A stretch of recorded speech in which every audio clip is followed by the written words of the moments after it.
They were young women who had already survived the collapse of their country, but nothing prepared them for what came next.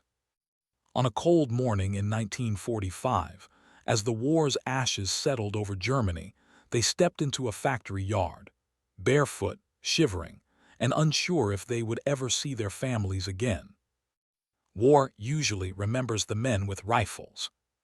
But here, behind barbed wire and under watchful guards, stood dozens of women who would become an invisible footnote in a world still trying to breathe. They were former factory clerks, farmers' daughters, seamstresses, ordinary German civilians caught in the final sweep of Soviet and Allied advances.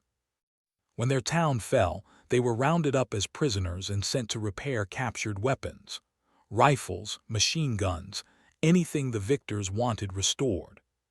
Some had never even held a gun before the war.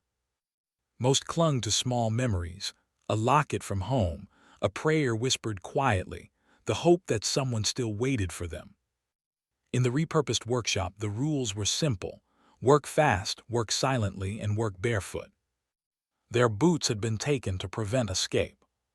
So on oil-slick floors, surrounded by the metallic smell of war, they polished cold steel with trembling hands. Every clang of a bolt echoed the chaos they had just lived through. Some cried quietly. Others worked with grim focus, knowing disobedience could mean months added to their captivity. The shock came when they realized the irony, repairing the very weapons that had torn Europe apart.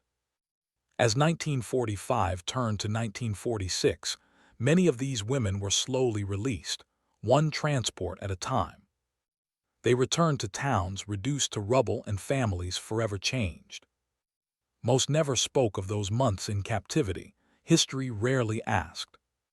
But a few accounts survived, written in old diaries, whispered to children decades later, describing the humiliation, the fear, and the strange dignity they tried to hold onto in a world where their story is not about guilt or innocence.